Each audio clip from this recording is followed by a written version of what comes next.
ધોરણ 9 ઇંગ્લિશ વર્ષ 18-19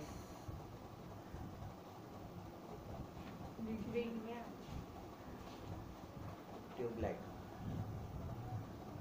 એવી ટ્યુબલાઇટ ધોરણ 9 વિજ્ઞાન વર્ષ 18-19 પ્રકરણ 10 ગુરુત્વાકર્ષણ 10.3 દ્રવ્યમાન એટલે કે દળ, જેને આપણે વજન પણ કહીએ છીએ, એને અંગ્રેજીમાં કહે છે માસ. જો અહીંથી મેં જોયું કે એને દત્તને આમ હળી કરી, આંગળી કરી. હા, એ આ બાજુ પાવા માણસ મેં કીધું હોય આને બતાવ્યું, પણ અમે તો એવું કીધું દત્તને તે હળી કરી. બંધ દાદાને કોઈ કશું નહીં કર્યું. ઓય બખાના કશું રેકોર્ડ ચાલુ.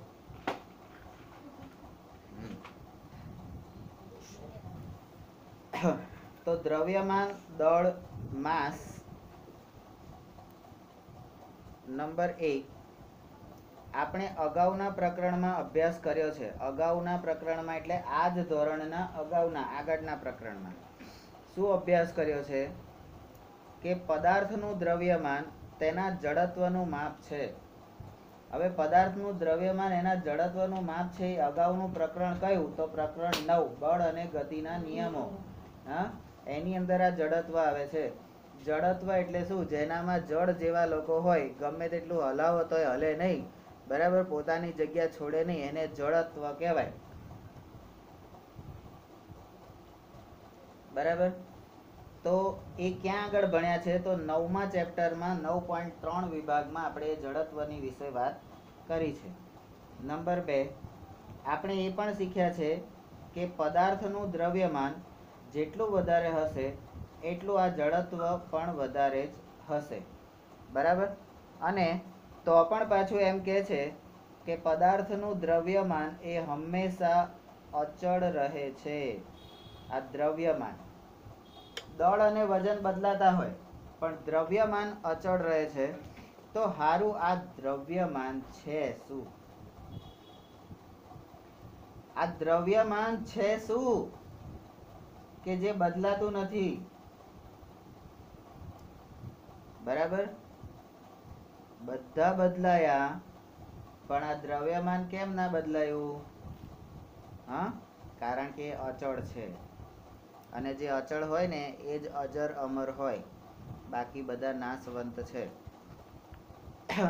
તો પછી એ પૃથ્વી પર હોય કે ચંદ્ર પર હોય, અને આને આપણે પેલી સ્ટાઇલથી કહીએ તો કે પદાર્થનું દ્રવ્યમાન હંમેશા અચળ રહે છે. પછી પેલી સ્ટાઇલ મારીએ તો પછી એ પૃથ્વી પર હોય કે પછી ચંદ્ર પર હોય કે પછી બાહ્ય અંતરિક્ષમાં હોય, આમ પદાર્થનું દ્રવ્યમાન અચળ હોય છે તથા એક સ્થાનેથી બીજા સ્થાને લઈ જતા બદલાતું નથી. એટલે દ્રવ્યમાન એ એવી વસ્તુ છે કોઈ પણ પરિસ્થિતિમાં બદલાતું નથી. કાચિંડાની જેમ રંગ બદલતું.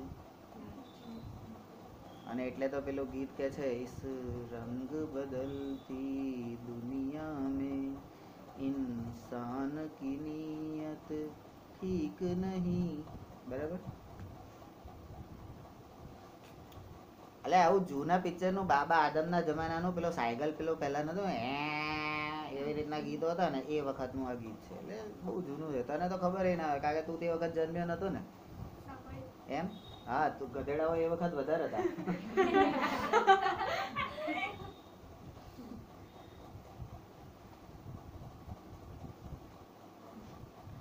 તો દ્રવ્યમાન વિશે આપણે ભણ્યા કે દ્રવ્યમાન, અને આ દ્રવ્યમાનનું વધારાનું આપણે કઈ ભણ્યા? તો 9મા ચેપ્ટરમાં.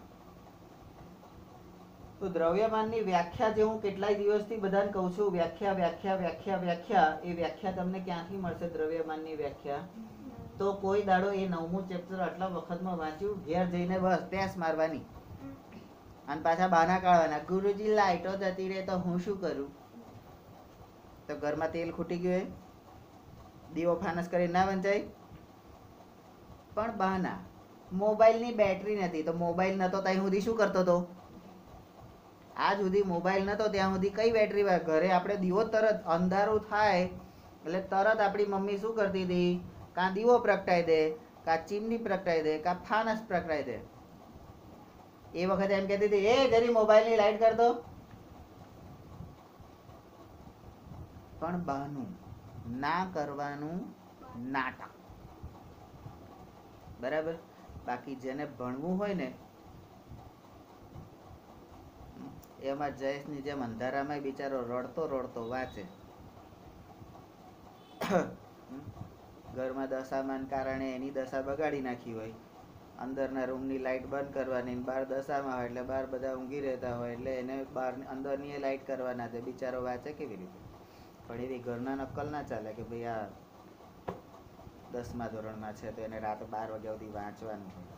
એના 10 દાડા બગાડ્યા અને પાછા ખુશી આનંદમાં. બરાબર. એટલે તો કહું છું કે ખુશી કોઈ જોડે બહુ જાજો સમય રહેતી નથી. તો દ્રવ્યમાન 9મા ચેપ્ટરમાંથી, અને આજે કોઈ બી હિસાબે દ્રવ્યમાનની વ્યાખ્યામાં નહીં 10મા ચેપ્ટરમાં જઈ દ્રવ્યમાન આવે છે ને તો લખેલી જોઈ તારે એટલે કોઈ બી એક જગ્યાએ. પછી વજન. તો વજનને અંગ્રેજીમાં કહે છે વેઇટ. બોલતો સોનલ, તારું વેઇટ કેટલું? સોનલ કે ઉપાડી તો જુઓ પછી ખબર પડે ને. હે પેલા બે ત્રાજવા તો કરો અને 2 બાજુ બાટ મૂકો. વજન કરવા માટે 2 બાજુ બાટ મૂકવા પડે ને. કેમ? પણ એને તાજવામાં બેહાડાય. તાજવાનું શું થાય? શું દોસ્ત? હા, આપણે 2 બાજુ બાટ મૂકવાના, પછી આ બાજુ વાળા બાટ થી એને મારવાનું, આ બાજુ વાળા બાટ થી મારવાનું. જે બાજુથી વધારે વાગે એટલું વજન. ચલો નંબર 1 વજન. વજન વિશે આપણે જાણીએ છીએ કે પૃથ્વી એ દરેક પદાર્થને એક નિશ્ચિત બળથી આકર્ષે છે અને આ બળ જે છે એ પદાર્થના દ્રવ્યમાન m અને પૃથ્વીના ગુરુત્વીય પ્રવેગ ઉપર આધાર રાખે છે. એટલે તમારું 10.9 નું જે સૂત્ર હતું ને એની પર બળ F બરાબર G into M upon G.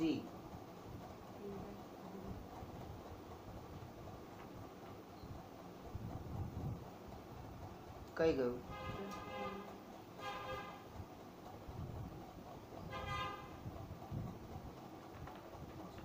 એટલે વજન એટલે આ પ્રવેગને એની ઉપર આધાર રાખે છે. બરાબર. બળ F દ્રવ્યમાન આ રહ્યું. બળ F કઈ ગયું? F દ્રવ્યમાન અને ગુરુત્વ પ્રવેગ. બળ F એ દ્રવ્યમાન એટલે 10.6 આવશે. બરાબર. 10.6 પર આધાર રાખે છે.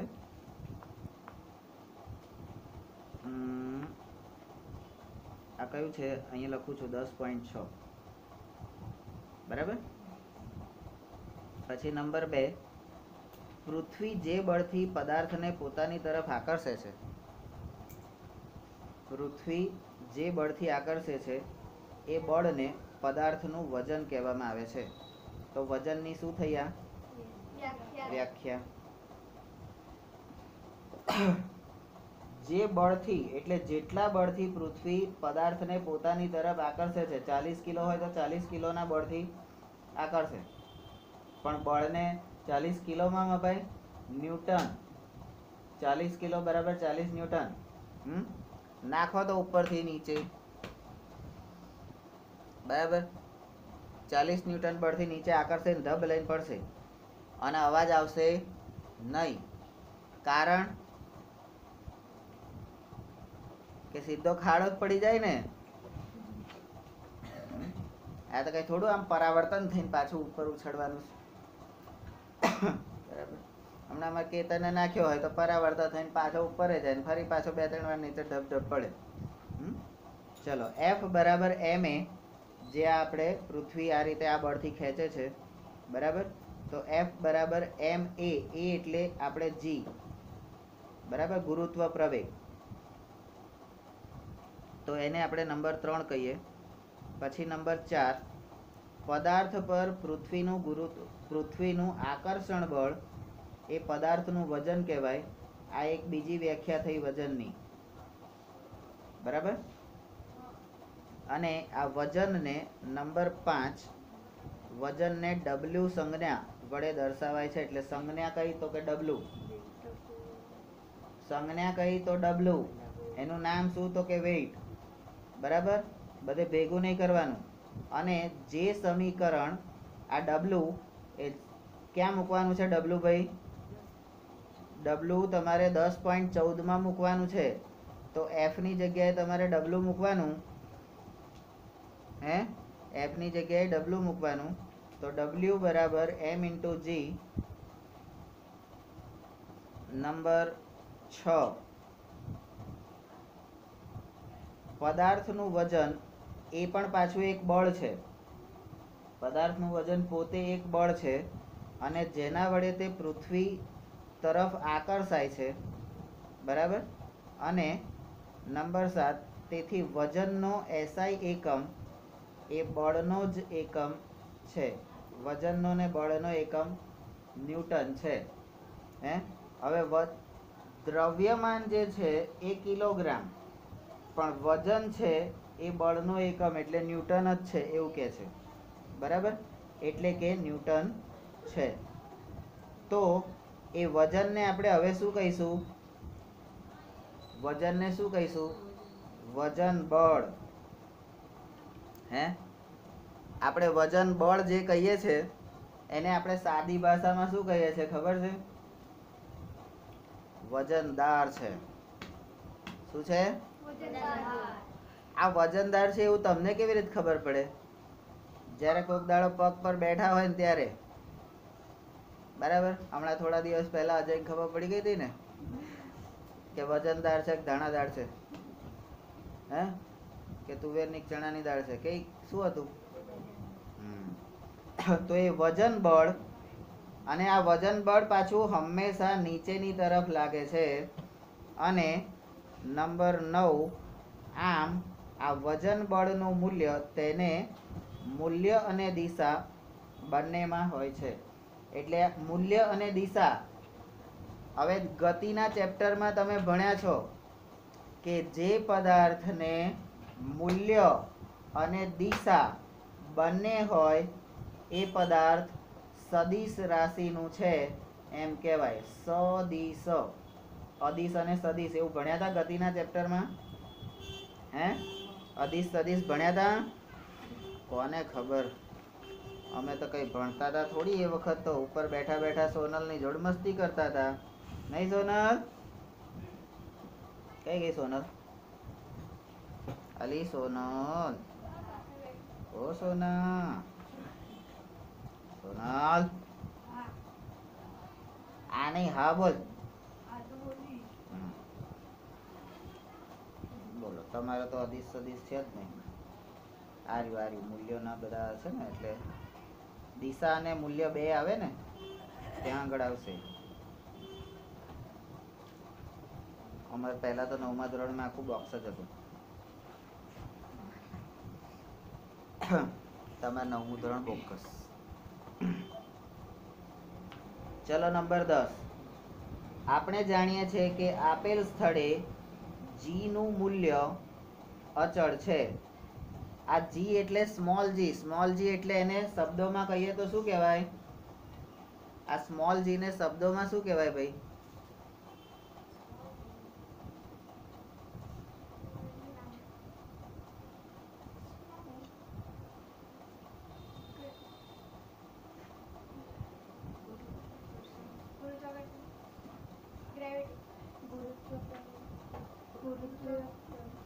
ગુરુત્વ પ્રવેગ. સ્મોલ g શું છે? ગુરુત્વ પ્રવેગ. શું છે? તો આ ગુરુત્વ પ્રવેગનું મૂલ્ય કેવું હોય છે? અચળ હોય છે. તેથી કોઈ આપેલ સ્થળે પદાર્થનું જે વજન છે એ એના દ્રવ્યમાન m ના સમપ્રમાણમાં હોય છે. અને એ સમપ્રમાણતા બતાવી હોય તમારે કેવી રીતે બતાવવાની? તો કે W એટલે કે વેઇટ એટલે વજન સમપ્રમાણમાં છે એમ. એમ એટલે માસ. એમ એટલે માસ. બરાબર. નંબર 12, આ જ કારણે આપેલ સ્થળે પદાર્થના વજનને આપણે તેના દ્રવ્યમાનના માપ સ્વરૂપે ઉપયોગમાં લઈ શકીએ છીએ. વજન બદલાઈ શકે છે પણ દ્રવ્યમાન બદલાતું, દ્રવ્યમાન અચળ રહે છે. બરાબર. કેમ? તો કે વજનના સમપ્રમાણમાં છે. નંબર 13, કોઈ પદાર્થનું દ્રવ્યમાન, હવે જો કદાચ આ એની વ્યાખ્યા ગણી શકાય. કોઈ પદાર્થનું દ્રવ્યમાન એટલે દરેક સ્થાને, એટલે કે પૃથ્વી પર કે અન્ય ગ્રહ પર એ સમાન જ રહે છે. આ તો ગુણધર્મ જ થયો, ઉદાહરણ થયું. જ્યારે આ પદાર્થનું વજન જે છે ને એ તેના સ્થાન ઉપર આધાર રાખે છે. પદાર્થનું વજન અહીંયા હોય તો હવે પૃથ્વી પર, હવે તમને હું મારું એક ઉદાહરણ આપું. મારું કે મારું હાલિયા સિરીઝમાં વજન ખાધા પહેલા 46 અને ખાધા પછી 48 છે. એવું ધારો કે, હું બોલ્યો છું, ધારો કે મારું વજન ખાધા પહેલા 46 અને ખાધા પછી 48 છે. તો પૃથ્વી પર મારું વજન કેટલું પડશે? 48 કિલો. પૃથ્વી પર મારું વજન કેટલું પડશે? 48 કિલો. અને આ પૃથ્વી મને એની જોડે ખેંચી કેટલા બળથી રાખશે? 48 ન્યૂટન બળથી. બરાબર. પણ જો આઈ એમ પોતે ચંદ્ર પર જતો રહું, ચંદ્ર પર જતો રહું તો મારું આ 48 કિલોનું જે વેઇટ છે એ ત્યાં આગળ ઘટી જશે. એ ત્યાં ઘટી જશે. અને જે પૃથ્વી મને આમ જકડી રાખે છે ને એવું ચંદ્ર મને ત્યાં જકડી નહીં રાખે. ચંદ્ર પર મારે ચાલવું હશે ને તો હું આમથી આમ પગ મૂકીશ ને એટલે ધમ લઈને ઉછળીશ, પછી ફરી પાછું. એટલે ચંદ્ર પર મારે ચાલવું હોય મારે કેવી રીતે ચાલવું પડે ખબર? કમરે હાથ રાખવાના અને પછી બે પગ ભેગા કરવાના. પેલું સસલું કૂદે ને એવી રીતે કૂદવું પડે. અને અહીં પાછો કૂદકો પાછો ધીમે રહીને મારવાનો. જો સહેજ વધારે કૂદકો વાગી ગયો ચંદ્રની બહાર અવકાશમાં, રોકેટ વાળો મને ચંદ્ર પર મૂકી ગયો હોય, રોકેટ વાળો ચંદ્ર પર મૂકી ગયો હોય, બરાબર, તો એ પાછો લેવા ચંદ્ર પર જ આવે ને મને, અવકાશમાં થોડી ઓધવા આવે કઈ ગયો. એટલે કૂદકો ધીમે રહીને મારવો પડે, કારણ કે ત્યાં મારું વજન બદલાઈ જાય છે. વજન બદલાઈ જાય છે પણ મારું દ્રવ્યમાન એ ગમે તે પરિસ્થિતિમાં અચળ રહે છે. બરાબર. હું દત્ત પર બેસી જાઉં તો દત્તને મારું વજન વધારે લાગે, વજન વધારે લાગે. પણ જો હું પ્રેમ પર બેસી જાઉં તો એને ના લાગે. અને વિશાલ ઉપર બેસી જાઉં તો ચક દઈને મરીએ જાય. બરાબર. તો વજન બદલાય, દ્રવ્યમાન નહીં. બરાબર. એ વજન એ સ્થાન ઉપર આધાર રાખે છે, જ્યારે દ્રવ્યમાન કોઈ પણ પરિસ્થિતિમાં સરખું જ રહે છે. હવે જે મેં કીધું ઉદાહરણ એ હવે તમને અહીંયા ભણવામાં આવે છે. પદાર્થનું ચંદ્ર પર વજન. weight of an object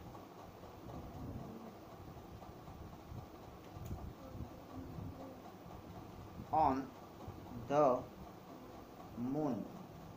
ચંદ્ર પર પદાર્થનું વજન કેટલું છે અને કેવી રીતે મપાય? તો આપણે અભ્યાસ કર્યો છે કે આ પૃથ્વી પર કોઈ પણ પદાર્થનું વજન એ બળ છે. વજન એ શું છે? બળ છે. એટલે આ બે શું છે? સરખા છે. અને જેના દ્વારા આ પૃથ્વી પદાર્થને પોતાની તરફ આકર્ષે છે. બરાબર. કોના દ્વારા? વજન દ્વારા અથવા તો બળ દ્વારા પૃથ્વી પદાર્થને પોતાની તરફ આકર્ષે છે, ખેંચી રાખે છે. પકડી રાખ, છોડ. આ રીતે ચંદ્ર પર કોઈ પદાર્થનું વજન એ પણ બળ છે. ચંદ્ર પર કોઈ પણ પદાર્થનું વજન એ પણ બળ છે. તો જેના દ્વારા ચંદ્ર એ પણ પદાર્થને પોતાની તરફ આકર્ષી છે. હા, તો નંબર 3, તો હવે કે ચંદ્રનું દળ એ પૃથ્વીની સાપેક્ષે ઓછું છે. આપણે ચંદ્રનું દળ જોઈ ગયા હતા.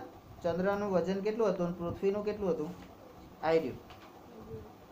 તો તમે ચંદ્રનું વજન જુઓ તો 7.4 × 10⁻22 kg અને પૃથ્વીનું વજન કેટલું? તો કે 6 × 10⁻24 kg. બરાબર. તો ચંદ્રનું ઓછું કહેવાય?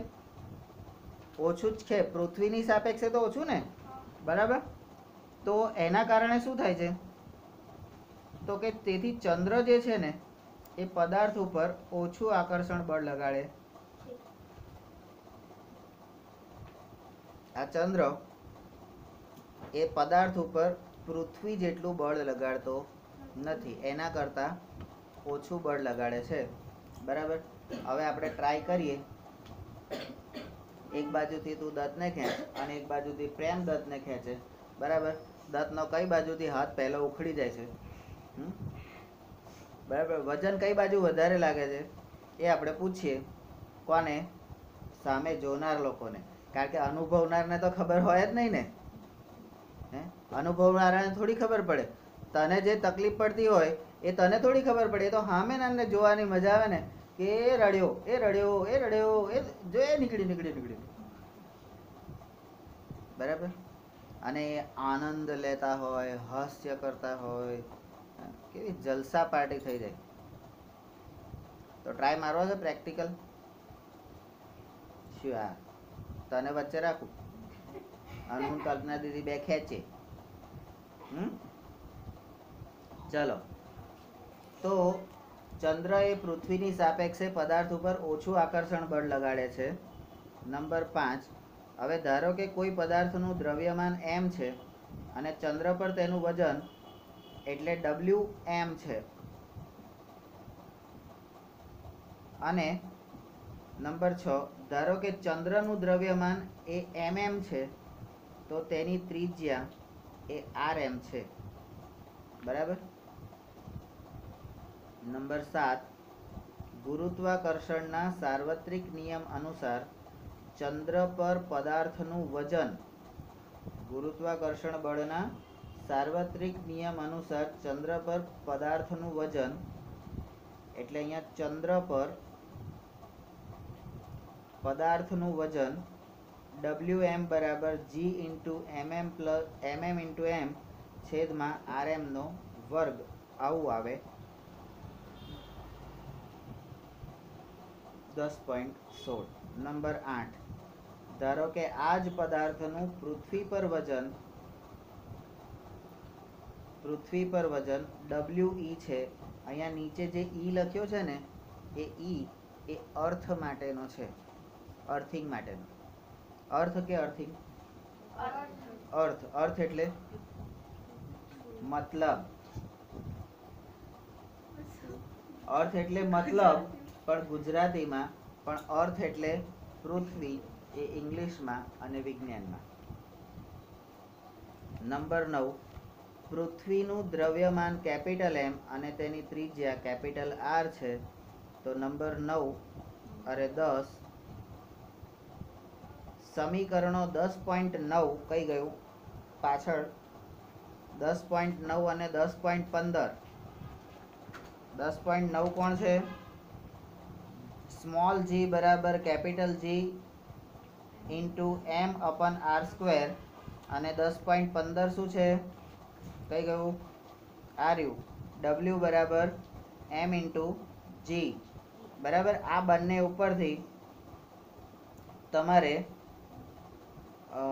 મૂલ્ય શોધવાનું છે. તો We બરાબર g × mm/r². 10.17.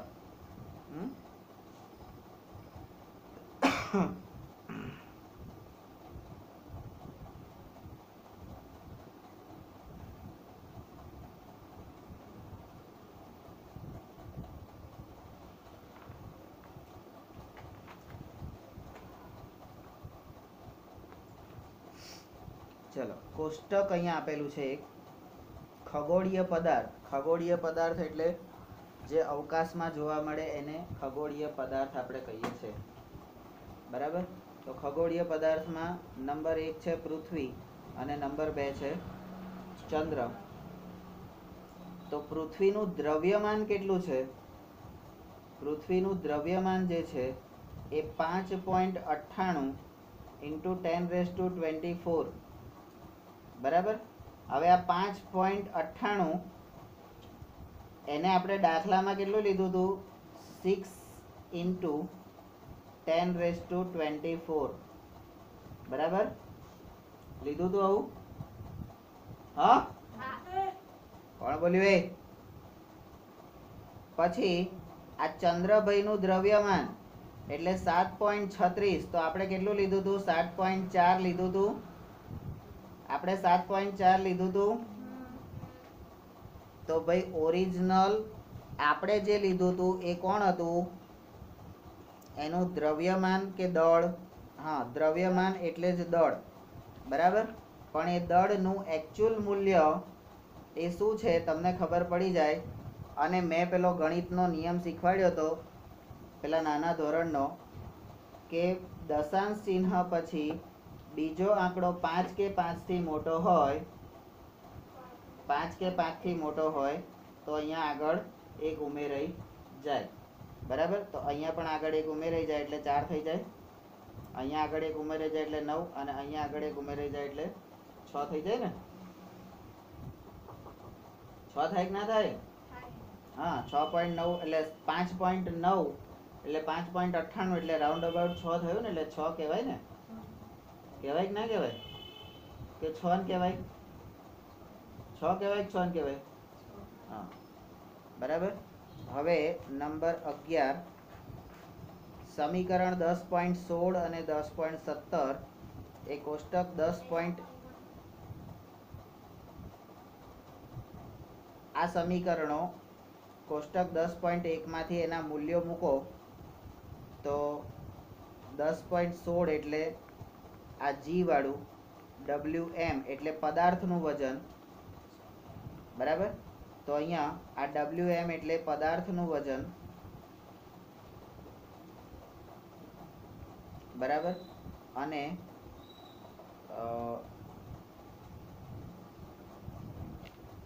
આ WE જે છે, WE એટલે કોણ છે?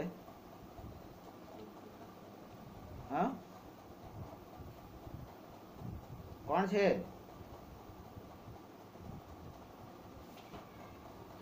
પૃથ્વી પર પદાર્થનું વજન, બરાબર. અને આ WM એટલે શું છે? ચંદ્ર પર પદાર્થનું. તો અહીંયા આપણું જે સૂત્ર હતું, પહેલા એ સૂત્ર લખવાનું, પછી એની કિંમતો મૂકવાની. એ કિંમતોને સાદુરૂપ આપતા તમને જે જવાબ મળે છે એ જવાબ છે WM બરાબર, એટલે પદાર્થનું ચંદ્ર પર વજન કેટલું થાય? તો કે 2.431 × 10⁻10 G × M. અને પદાર્થનું પૃથ્વી પર વજન કેટલું થાય? તો તમે જોઈ શકો છો કે 1.474 × 10⁻11 G × M, બરાબર. નંબર 12 સમીકરણ 10.18A અને 10.18B એને ભાગતા, આના વડે ભાગતા, એટલે WM ને WE વડે ભાગતા, એટલે ગુણોત્તર પ્રમાણ લેતા, બરાબર. તો ભાગાકાર, તો અહીંયા આ 10 ઉપર જતા રહેશે, આ 10 11 ઉપર જતા રહેશે એટલે -1 થઈ જશે.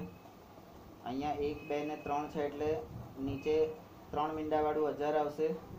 એવી રીતે આની નીચે આવશે તો એ 1000 તો એમાં જ ઉડી જશે, બરાબર. અને -1/10 છે તો જે જવાબ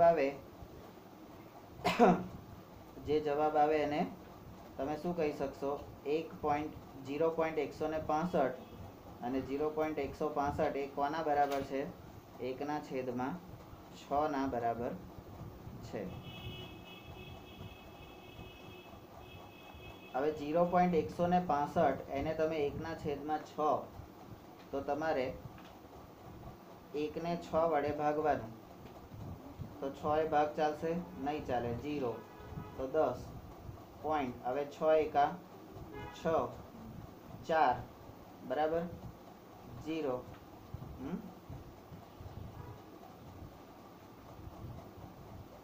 છાય છાય 36 4 0 બરાબર.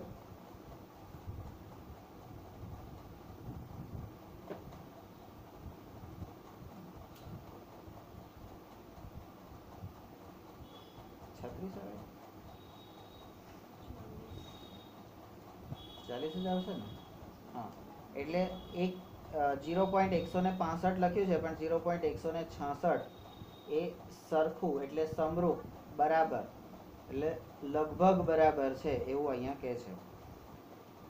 તો આના પરથી નંબર 13 તમને મળે છે કે પદાર્થનું ચંદ્ર પર વજન એ પૃથ્વી પરના વજન કરતા 1/6 ભાગનું છે. હવે તમે મારું વજન 48 ગણો તો હું ચંદ્ર પર જઉં ત્યારે મારું વજન કેટલું થઈ જશે? ભાગ્યા 6. 48 ભાગ્યા 6 એટલે 7 છંગ 48 ને. તો ચંદ્ર પર હું જઉં તો મારું વજન કેટલું થઈ જાય? ખાલી 7 જ કિલો થઈ જાય. બોલો. ગુરુજી તો રોજ ચંદ્ર પર રહે છે એટલે તો કાંઈ ઓછું કે છે.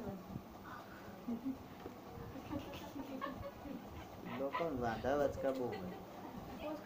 આ રોજ જ લોડિંગ માં તમારું લેપટોપ થતું એટલે ચશ્મીશ બોલ્યો. એમને ચશ્મીશ આવે એમ બોલો છો. હા હા, અલા ચશ્મીશ ના કહેવાય. તમે એવું ચશ્મીશ કહો ને સારું ના લાગે. એના કરતા એવું કહો બેટરી.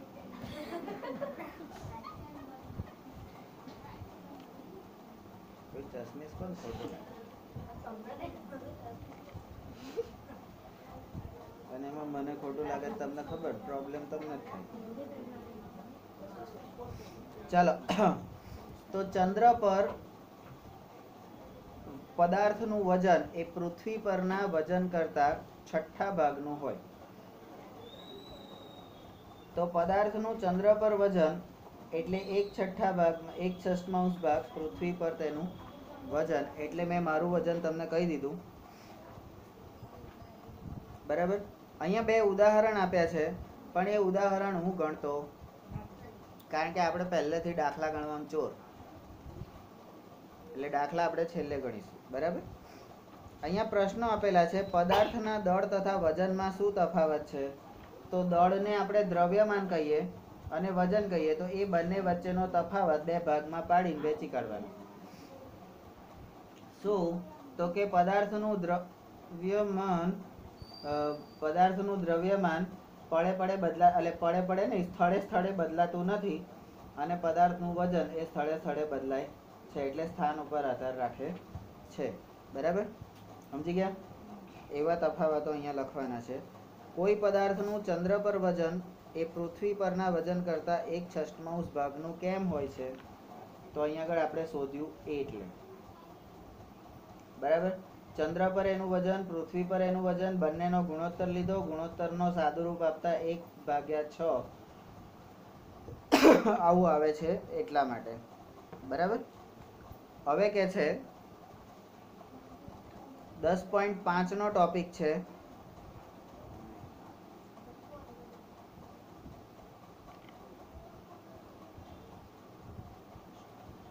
Thrust and pressure.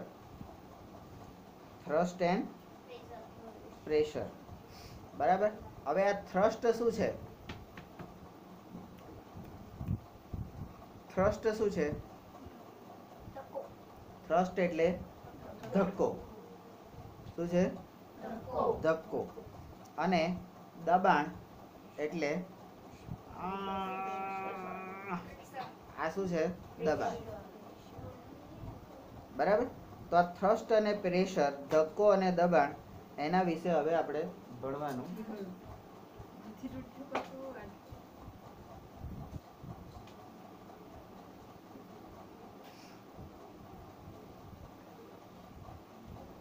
दोस्ती इम्तिहान लेती है. શું તમે ક્યારેય ખાલી જગ્યા કર્યું? તમે ક્યારેય ખાલી જગ્યા કર્યું? શું? તો કે શું કરવાનું? તો કે ઊંટ જે છે એ રણમાં સરળતાથી કેમ દોડી શકે છે? ઊંટ રણમાં કેમ દોડી શકે છે? તો કે એની પૂંછડી ટૂંકી હોય છે એટલે, પગ લાંબા હોય છે એટલે, તો કેમ દોડી શકે છે? તો એના પગની નીચેની ગાદી, એના પગની નીચેની ગાદીના કારણે. અને ગાદી કેવી હોય છે? પોચી પોચી હોય છે. અને કેટલી પોચી હોય છે ખબર છે? આના કરતા વધારે પોચી. બરાબર. હવે તમને એમ થાય કે પોચી હોય તો એનાથી હું ધાડ મારી, તો એનાથી ધાડ મારી એને. બરાબર. અને શું ધાડ મારીને આપણે હમણાં જોઈએ છે. હવે સેનાની ટેન્ક કે જેનું વજન 1000 ટનથી પણ વધારે હોય છે, સેનાની ટેન્ક, લશ્કરની પેલી બોર્ડર પિક્ચરમાં બતાવી, 1000 ટનથી એની વજન વધારે હોય છે, એક સતત ગતિ કરતી ચેન ઉપર કેવી રીતે ટકે છે? એ આખી ટેન્ક, તમે ખબર આમ નીચે પેલું આમ ચક્કર પેલું ચેન જેવું હોય, પૈડાની ઉપર લગાડેલું હોય, એની પર આખી ટેન્ક જોઈન્ટ કરેલી હોય છે. અને એની પર કેવી રીતે ટકતી હશે? પડી ના જાય હે? કારણ કે આપણે આમ ચેન ઉપર આમ કોઈ વસ્તુને આમ પદાર્થને મૂકીએ તો એ આમ ચેન આમ ગોળ ગોળ ફરતી હોય. બરાબર. તો એ પદાર્થ આમ કરીને આમ પૃથ્વીની જેમ આપણે જેમ પડતા નહીં એમ એ પદાર્થ પણ પડતો નથી. બરાબર. નંબર 3, હવે કોઈ બસ કે ટ્રકના ટાયર પ્રમાણમાં વધારે પહોળા કેમ હોય છે? બરાબર. તમારી સાયકલનું ટાયર એકદમ મારા જેવું પાતળું. તમારી સાયકલનું ટાયર કેવું હોય ભાઈ? એકદમ મારા જેવું પાતળું. રિક્ષાનું ટાયર કેવું હોય? તો કે જયમીન જેવું. મારી ગાડીનું ટાયર તો કે વિશાલ જેવું. હે? એસટી બસનું ટાયર તો કે ખુશી જેવું. હે? અને જેસીબી નું ટાયર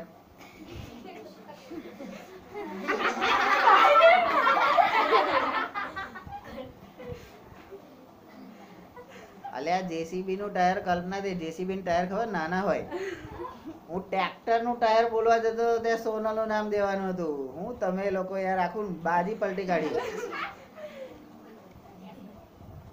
ચલો કે ટ્રક અને બસના ટાયર પ્રમાણમાં કેમ પહોળા હોય છે? તો જેમ ક્ષેત્રફળ વધે એમ વજનને પકડી રાખવાની ક્ષમતા વધે. આવું કંઈક આવશે, જુઓ તમે. કાપવા માટે વપરાતા ઓજારોની ધાર તીક્ષ્ણ કેમ હોય છે? ભાઈ આ બધું અમારે નહીં ભણવાનું. આ શું છે? આ કે વિજ્ઞાનમાં આવું બધું ભણવાના કે આને મારે કાપી હોય તેની ધાર આમ કેમ તીક્ષ્ણ હોય છે, આમ ધાર આમ અણીવાળી કેમ હોય છે? આ તો કઈ બધા પ્રશ્નો થયા. આ બધાથી એ શું? અને એને ને આ ધક્કા ને દબાણ ને એને શું લાગે વળગે એમ કહો. બરાબર. આ મારું હોય આમ ખાલી આમ બ્લેડ માં દે પૂરું. ટ્રાય કરવો એમ તો બરાબર. આ તો કરવો હોય તો પ્રેક્ટિકલ કરાવડાવું એમ. હવે આ પ્રકારના પ્રશ્નોના જવાબ માટે તથા તેની સાથે સંકળાયેલ ઘટનાઓને સમજવા માટે આપણે શું કરીએ? તો આપણે જે ભણવાનું છે, આપેલ વસ્તુ પર એક ચોક્કસ દિશામાં લાગતા ચોખ્ખા બળ, આપેલ વસ્તુ પર એક ચોક્કસ દિશામાં લાગતું ચોખ્ખું બળ, હે, એને ધક્કો કહેવામાં આવે છે. બરાબર. શું છે? આ તો જઈને જમ્યા આજે વહેલા જાવ. વહેલા જઈને જમી આવો, કારણ કે તમારે પછી પાછળથી માલા દીદી ભણાવવા આવે ને, જમવાનું મોડું થાય છે. પેકઅપ કરો ને જમી આવો. તો ચોક્કસ દિશામાં ચોખ્ખું બળ લાગે છે. હે, મારે આને પેલી બાજુ પાડવી હોય તો હું આમ ધક્કો મારીશ તો ચાલશે? મારે ચોક્કસ દિશામાં અને પાછું ચોખ્ખું બળ. હવે જો આને મારે પાડવી હોય તો મારે પહેલા તો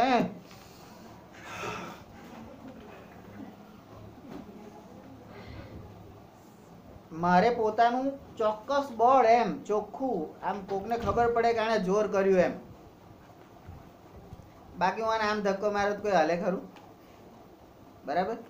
તો એ બળ લગાડવું પડે, એને ધક્કો કહીએ છે. અને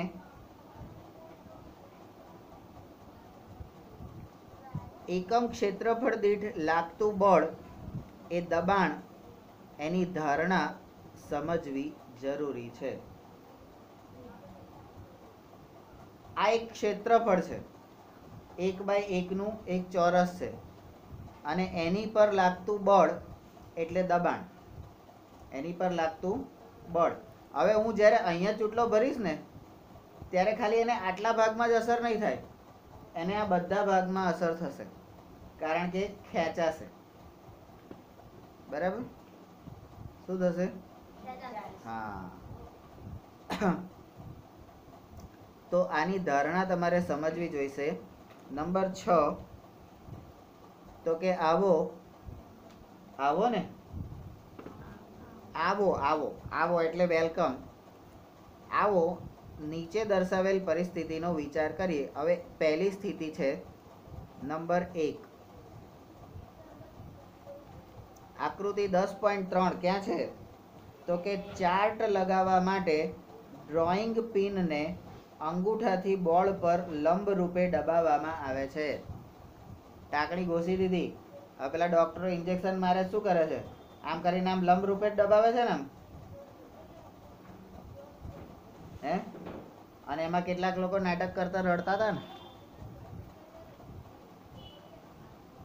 તો ડ્રોઈંગ પિનને અંગૂઠાથી દબાવવાની. તમારે ડ્રોઈંગ પિન એટલે કેવી હોય? એનું માથું મોટું હોય.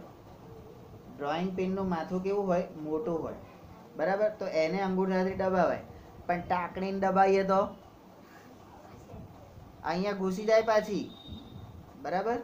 એને એમ કરીને આમ દબાવવા ના જવાય. હા, તો ડ્રોઈંગ પિનને દબાવવું એ અહીંયા આગળ તમારે લંબ રૂપે દબાવવાનું. આકૃતિ 10.3 માં દર્શાવ્યા પ્રમાણે કોઈ બુલેટિન બોર્ડ એટલે નોટિસ બોર્ડ જેને કહીએ આપણે. કોઈ નહીં આવડતું. શું નથી આવડતું? પણ લેપટોપ ચાલુ કરતા અંદર પેલું લોડિંગ ને બધું જાય છે, તો તમને મારા દીદી બોલાવે. બધું નીચે મોકલ, હું તૈયાર કરીને આપું.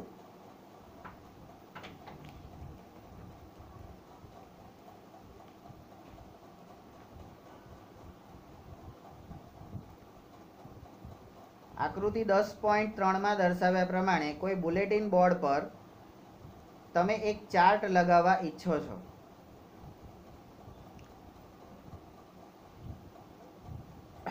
આ કાર્ય કરવા માટે તમારે ડ્રોઈંગ પિનોને અંગૂઠા વડે દબાવવી પડશે. એને ચોંટાડવા માટે તમારે પિન મારવી પડશે. આ સ્થિતિમાં તમે પિનના શીર્ષ એટલે માથું, એના ચપટા ભાગની સપાટીના ક્ષેત્રફળ ઉપર બળ ક્યાં લાગે છે? સપાટીના ક્ષેત્રફળ ઉપર બળ લગાડો છો. એનાથી શું થાય? આ બળ એ બોર્ડની સપાટી, કારણ કે બોર્ડની સપાટી અહીંયા આટલી મોટી છે, એની પર તમે લંબ રૂપે સીધું બળ લગાડો છો. બરાબર? તો એ બોર્ડની સપાટી અથવા તો પૃષ્ઠને લંબ રૂપે લાગે છે. નંબર ઈ. અને આ બળ એ પિનની અણી પરના નાના ક્ષેત્રફળ ઉપર લાગે છે. બોર્ડ ઉપર અને પિનની નાની અણી જે હોય છે એ અણીનું નાનું ક્ષેત્રફળ હોય એની પર લાગે છે અને અંદર ઘૂસી જાય છે. બરાબર? તમે બીજી સ્થિતિનો વિચાર કરો.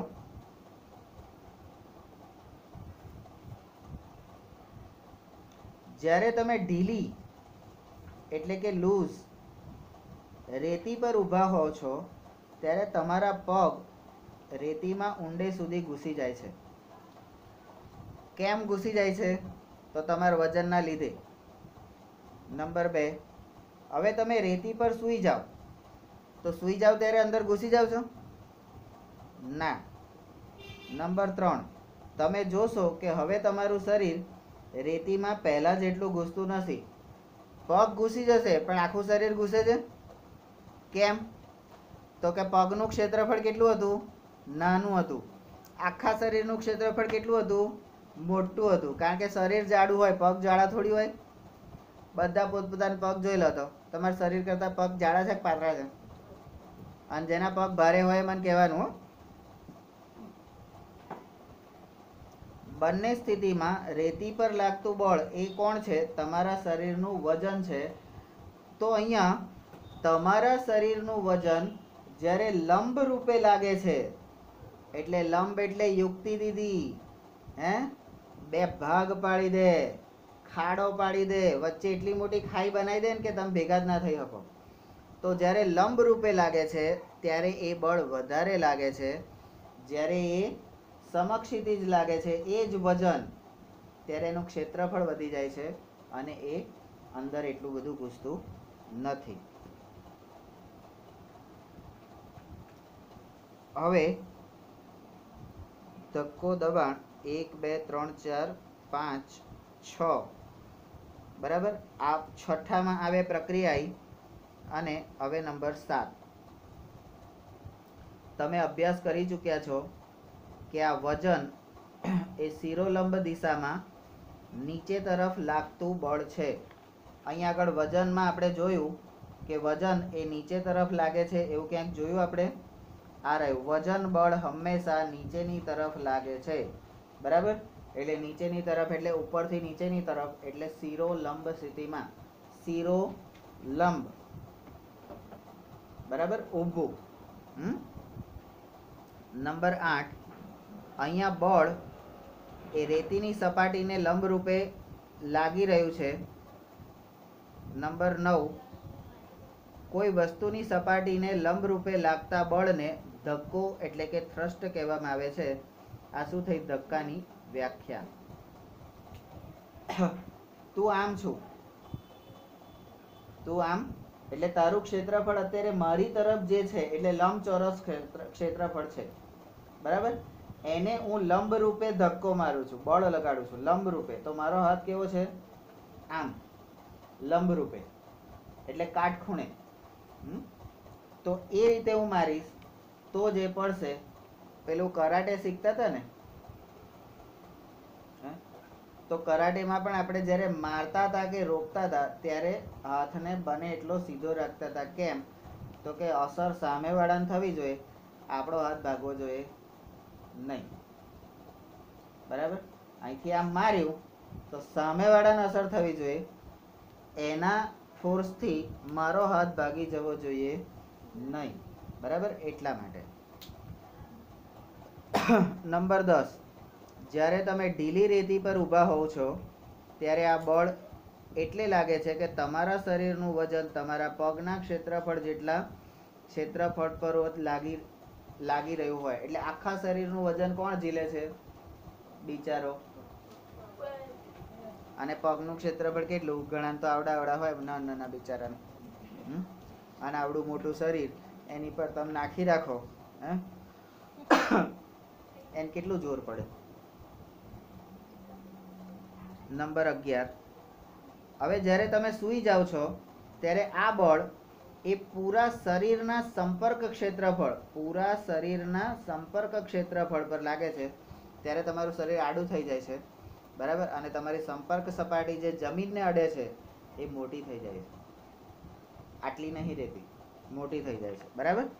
અને જે તમારા પગના ક્ષેત્રફળની સાપેક્ષે વધારે છે.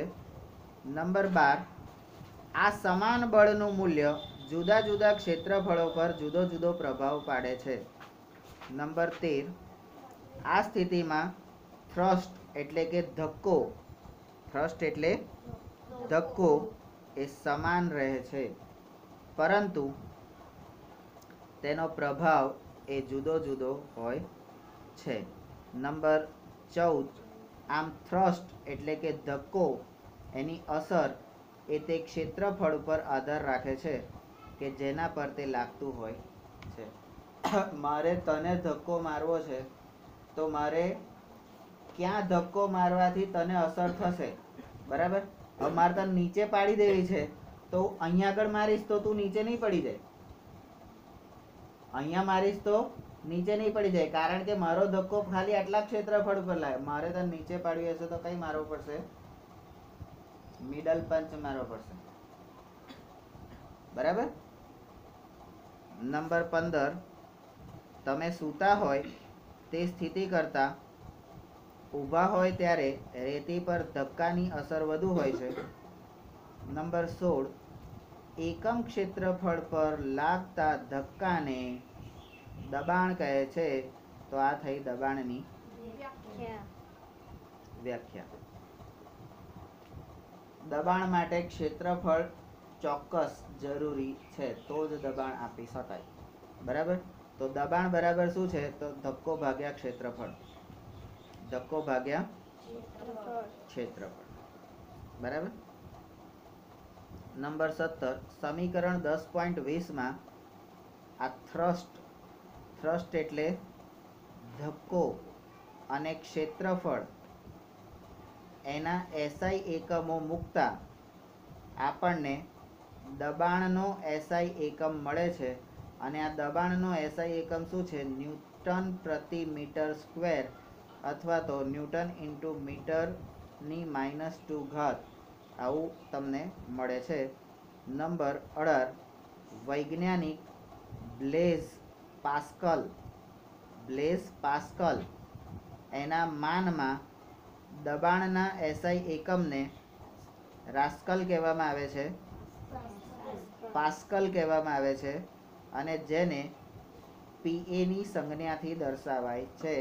તો દબાણની વ્યાખ્યા, દબાણનું સૂત્ર, દબાણનો SI એકમ અને દબાણની સંજ્ઞા, આટલી વસ્તુ આપણે લેવાની. તો હવે નંબર 19, જુદા જુદા ક્ષેત્રફળ પર લાગતા થ્રસ્ટની અસર સમજવા માટે ચાલો આપણે એક સંખ્યાત્મક ઉદાહરણનો વિચાર કરીએ. અહીંયા જે ઉદાહરણ છે એ સંખ્યાત્મક ઉદાહરણ છે, અને આ બંને ઉદાહરણ 10.6 પરથી 10.6 ના ઉદાહરણ પરથી આપણને જે જોવા મળે છે એ અહીંયા આગળ આપણે પહેલા લઈ લઈએ છીએ. આમ સમાન મૂલ્યના બળો જ્યારે ઓછા ક્ષેત્રફળ પર લાગે છે ત્યારે વધારે દબાણ, અને મોટા ક્ષેત્રફળ પર લાગે છે ત્યારે, એટલે ઓછું ક્ષેત્રફળ અને મોટું ક્ષેત્રફળ, ત્યારે ઓછું દબાણ, બરાબર?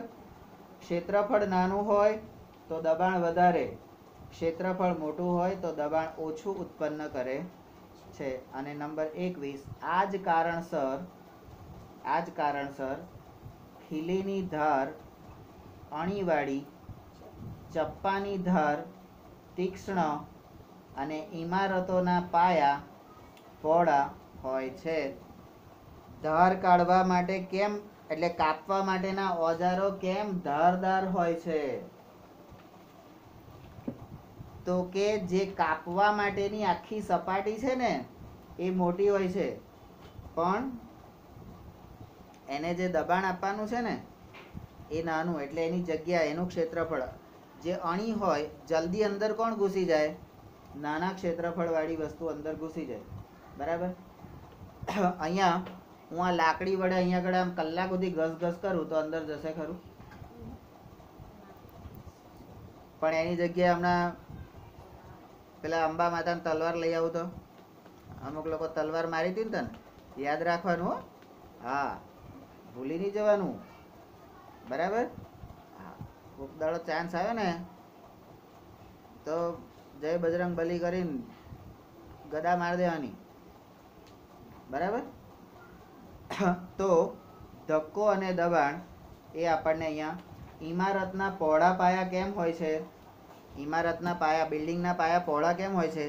તો એને ઉપર વધારે વજન લેવાનું હોય છે. એટલે આટલો મોટો પાયો આપણે બનાવીએ છીએ અને પછી ધીમે ધીમે એને નાનો કરીએ છીએ અને પછી ઉપર આખી મોટી ઇમારત 6 માળનો 8 માળનો ફ્લેટ બનાવીએ છીએ. બરાબર? એટલા માટે ચપ્પાની ધાર તીક્ષ્ણ કેમ હોય છે? તો ચપ્પાને કાપવાનું કોને હોય છે? સફરજન, પછી કેરી, પછી શાકભાજી, આવડી મોટી દૂધી હોય. બરાબર? હવે ખીલ્લીની ધાર અણીવાળી કેમ હોય? હવે માનો કે ખીલ્લીની ધાર અણીવાળી ના હોય તો આટલી મોટી સપાટી પર એ અંદર જશે ખરી? તમે ગમે એટલા હથોડા મારો. હમણાં તે દિવસે આપણે કેટલાક લોકો ડ્રીલ મશીનથી અંદર કાણું પાડતા હતા તો એ જતી હતી. બરાબર? તો એ વસ્તુ અહીંયા ધ્યાનમાં રાખવાની છે.